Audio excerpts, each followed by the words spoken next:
Figure 1. Chair. Filing cabinet. Figure 2. Desk, telephone, documents, lamp, door.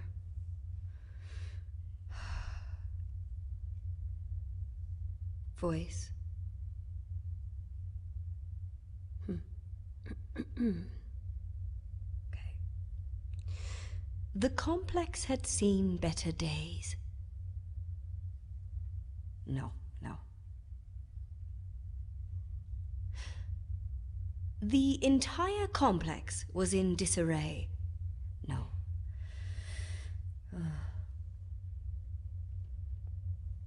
The complex was on its last legs and verging on collapse. No, just, you know what? Just let me go back.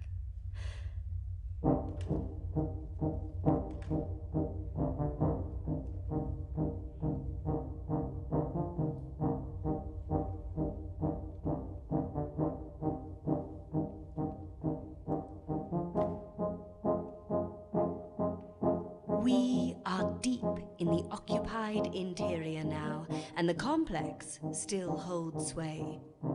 Rumors of change have been stirring in official channels, but no one sees it coming, and no one is prepared. Then, in the quiet hours before dawn, word of an imminent arrival.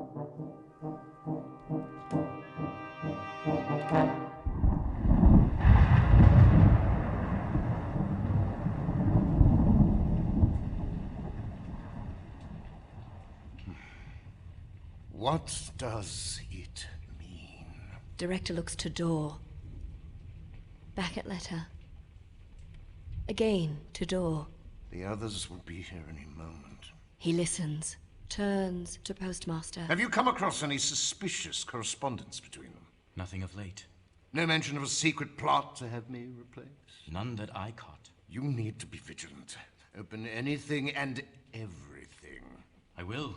I do. You find even the slightest complaint, bring it to me at once. Yes, sir. A pause. Then, against his better judgment, the postmaster decides to elaborate. I'll keep on the lookout for any evidence of unofficial activity.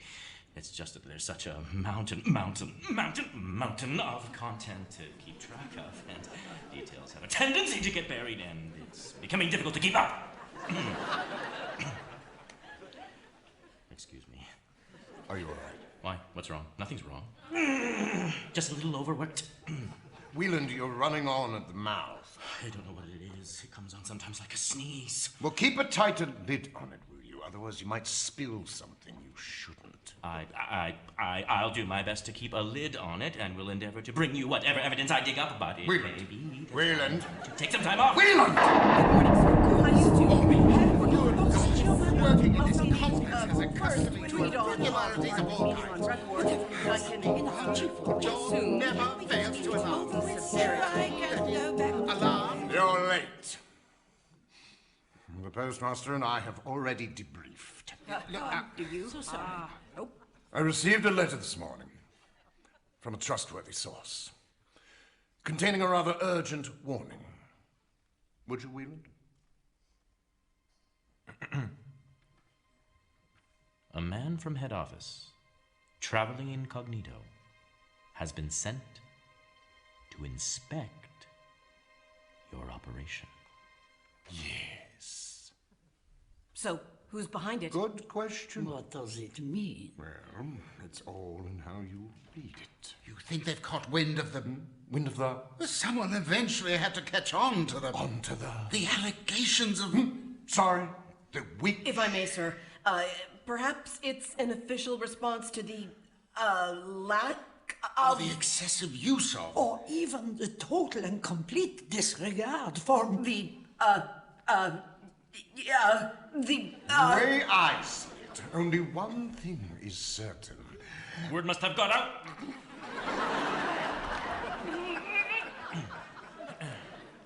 Yes, Wieland, thank you. Well put.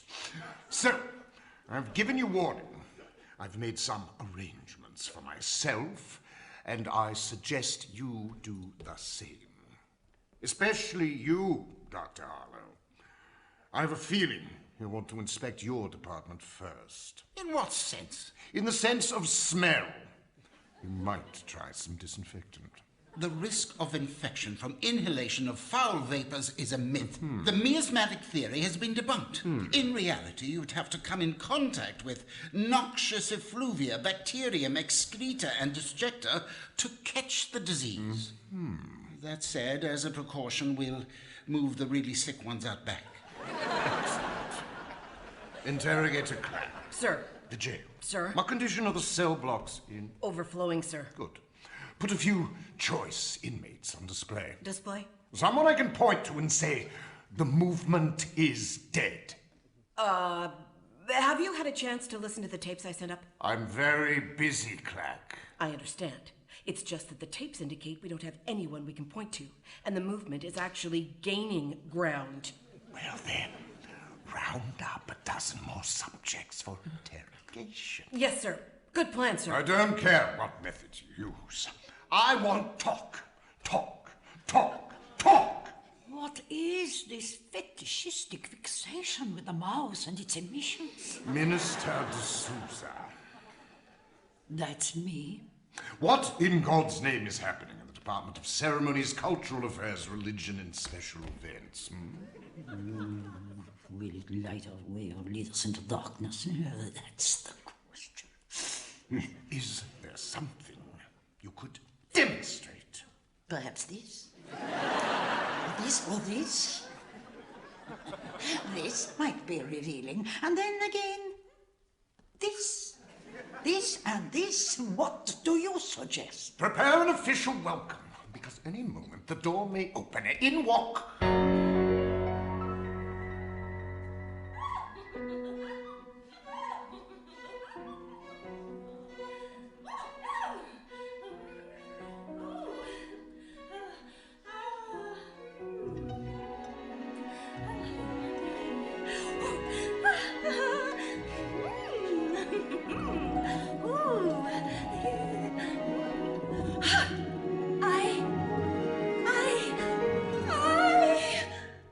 What is it, my darling? Let me back up.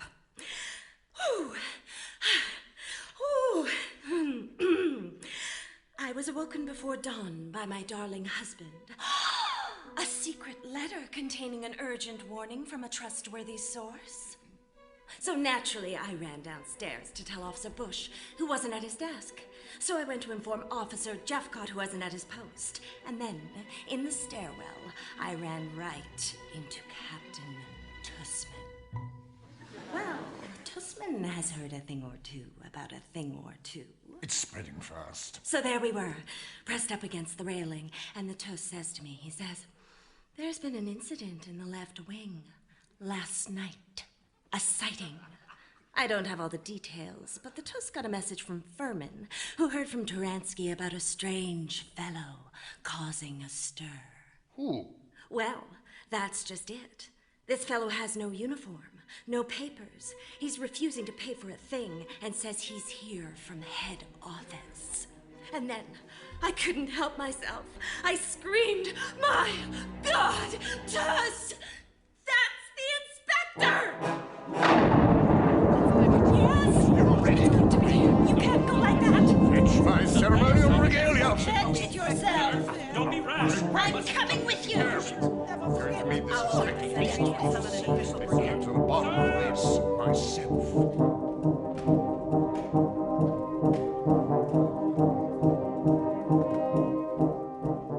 Pressed against the back wall of the complex, down behind the stables, an old storehouse is used as staff lodging. Of all its airless, makeshift little rooms, number 5 is by far the worst, reserved for sub-clerks and their assistants, the lowest of the low.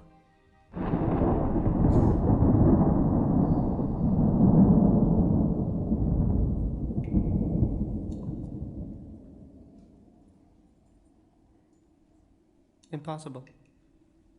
What are we to do? I don't see any way out of it. Not this time.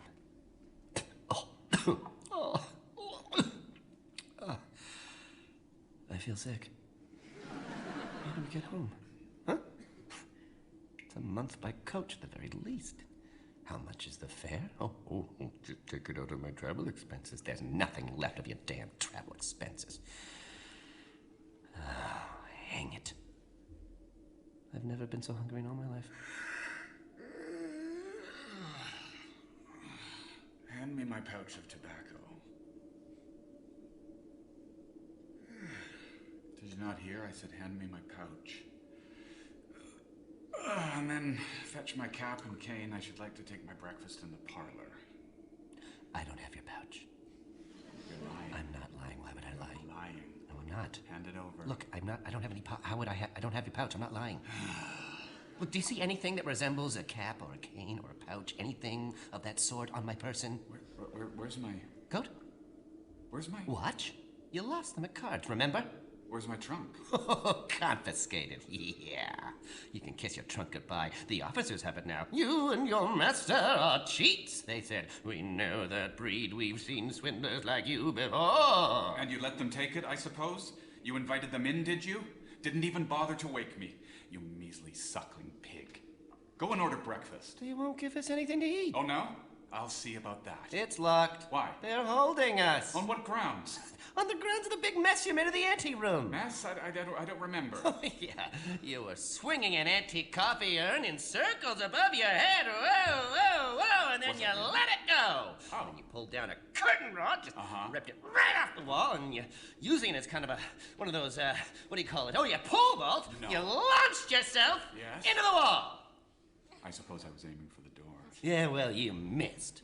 This business is going to get us thrown into isolation for at least a week. To hell with isolation. Let them try. Please excuse my sudden intrusion. Don't mention it. As director of the complex, it is my duty to see Before that... you go any further, I'll say one thing. No. Allow me to finish. I'm here on official business. Then you can't stay here. You're coming with me. I'm staying. I will not allow it. It is my duty to see that official guests suffer no inconvenience. You're too late. I've been suffering them all morning. I have suffered starvation, incarceration, confiscation, been deprived of my uniform, stripped of my rights, and put on the hook for damages to the anteroom. It has been rather inconvenient, to say the least, and I refuse to pay for a thing. Aha! So he wants me to play along with his disguise. Very well. I know this game.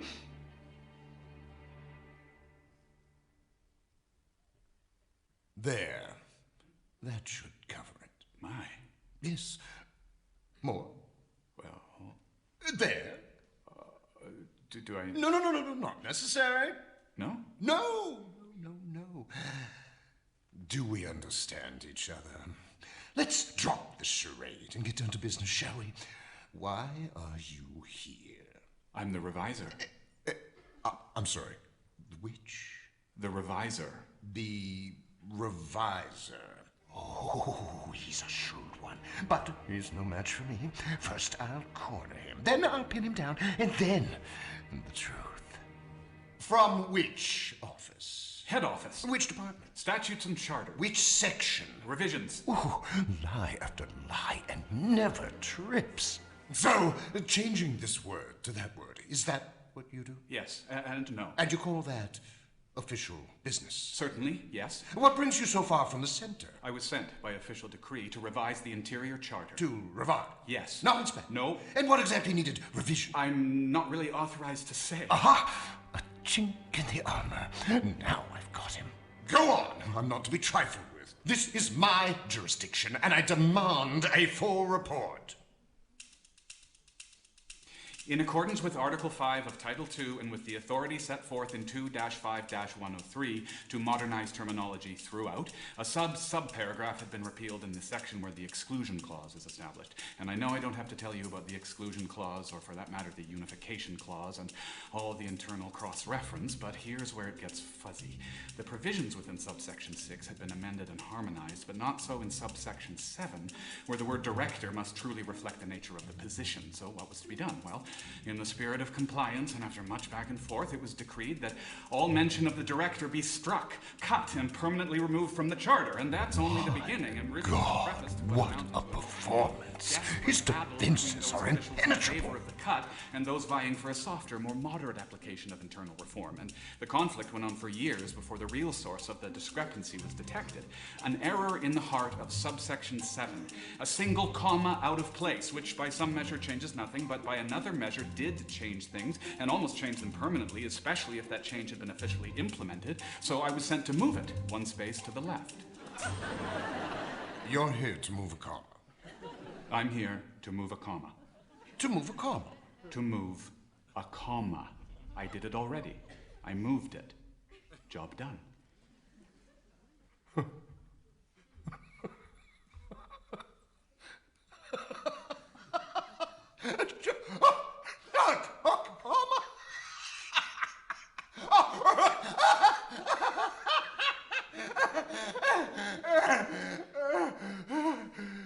Forgive me! What? Forgive me! I've lost my grip. I let it slide. I gave in to temptation. And as for the girl, yes, did I beat her on occasion? Yes, I beat her. But I beat her out of a sense of duty and discipline. Perhaps you've mistaken me for someone... The rest is slander. The allegations are false. My staff invented all of it. They're out to murder me. I think you've mistaken me for someone... There are no mass graves. There's been no use of torture to extract confession. There are no missing dissidents. None. It seems he's mistaken me for someone of high rank and influence. Now, let's be straight with one another. You deserve better than this. I have a fine. You can stay in up in my apartment. It has a nice view. It's bright. It's airy. Come on. Let me escort you. Listen! When you say apartment, you don't mean isolation cell? Why? Do you want to inspect it? Inspect it? Inspect it. Inspect it?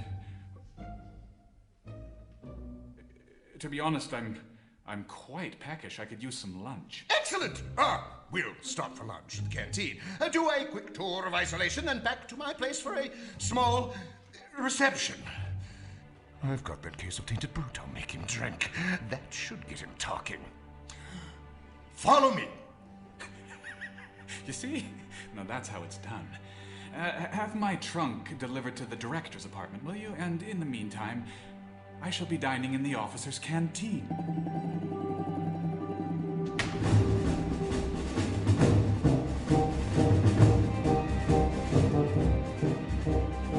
The provisor is whisked away to attend a banquet luncheon, and hours pass ad nauseum in the steam-filled officer's mess. All the key figures are present throughout, and when enough is enough, they rise from the tables and in formal procession make for an inspection of the cell blocks. But as the jail is flush with judicial proceedings, there's hardly time for anything more than a quick glimpse of isolation. So the procession reascends, and the revisor, waving an all-access pass, is granted entry to the director's apartment for a ceremonial welcome.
looking at us now.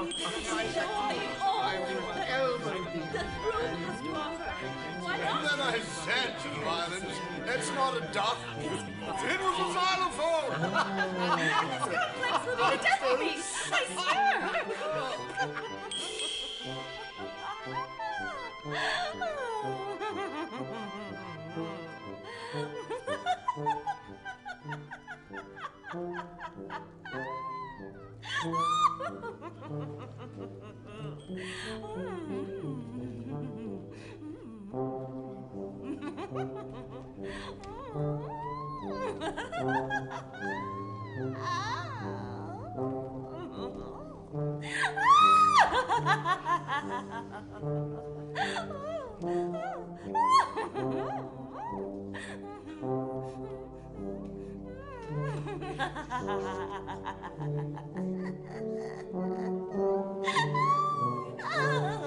No, she's in a good way.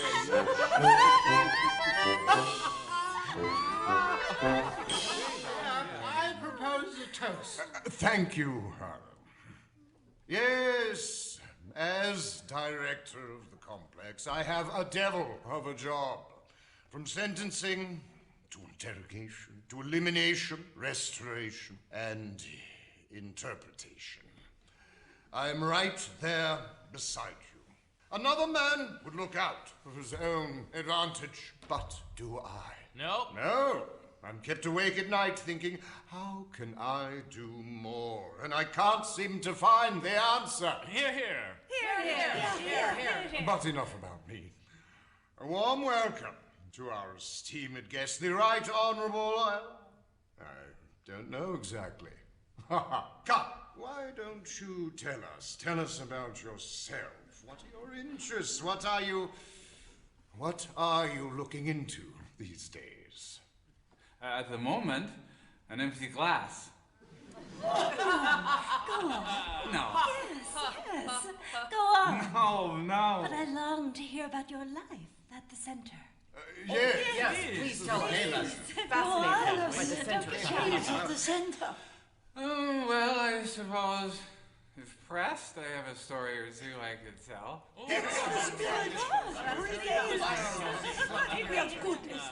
You know the one about the department head from the Imperial School of Jurisprudence? No.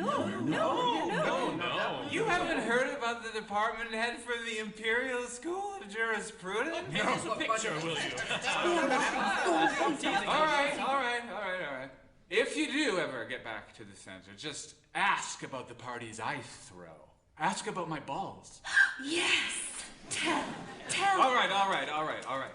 Listen up. It's an elite circle I cater to, and one night, all the prominent members were in attendance. The Minister of Land and Parliamentary Reforms, the Minister of Livestock and Rural Development, the ambassadors of Latvia, Norway, Uganda, and Holland, Colonel Festus Falk Beret, and Lord Cornelius Napier of Magdala, State Councillor Ambibola Boro, Prince Felix, Prince Edvard, Prince Chamudi, and a certain department head from the Imperial School of Jurisprudence, who I found when I rose the next morning, pantless and entwined and fully compromised in my foyer. You haven't heard this? Come on, in the center this is gigantic.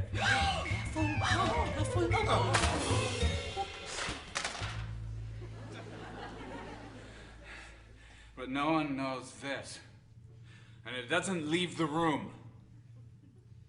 Ask who broke the story to the press.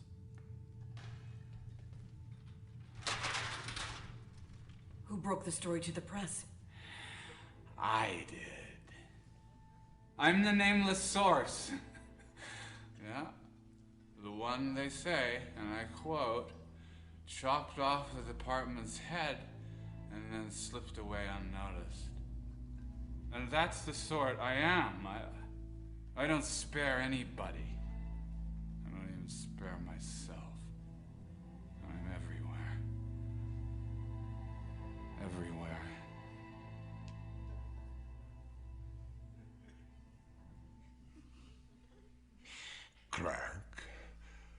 Did you get all that?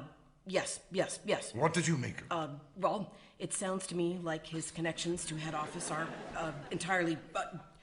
Sir, I'm not 100% on anything.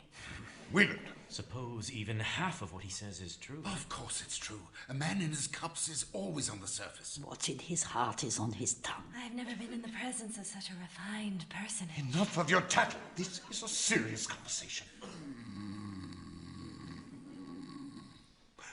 Harlan, you'd best fix him up with something from your cabinet. I was just going to say, aspirin and a seltzer, coming right up. And now, considering the uncertainty of the whole, what's the best move here? Here's the best move. Easy, easy.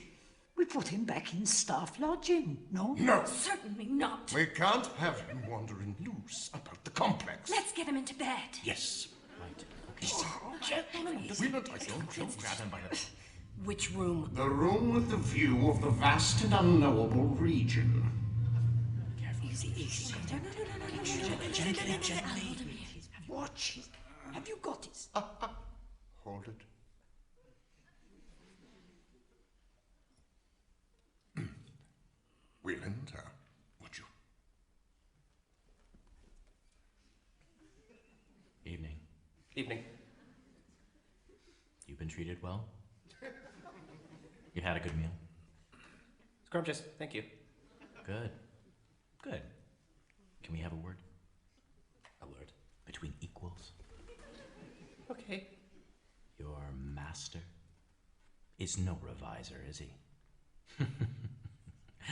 No, he holds a much higher position, doesn't he?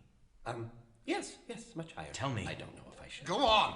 Tell us his rank and you'll be rewarded. He holds the position of Minister First Rank of a special department in the Secret Operative Directorate of the Central, Section Number 5. I knew it. I knew it. I knew it. I knew it. Okay, good. Well, I'll take it from here. I gotta brush his teeth and wash his face a little bit. Straight to bed. He just likes to go straight to bed.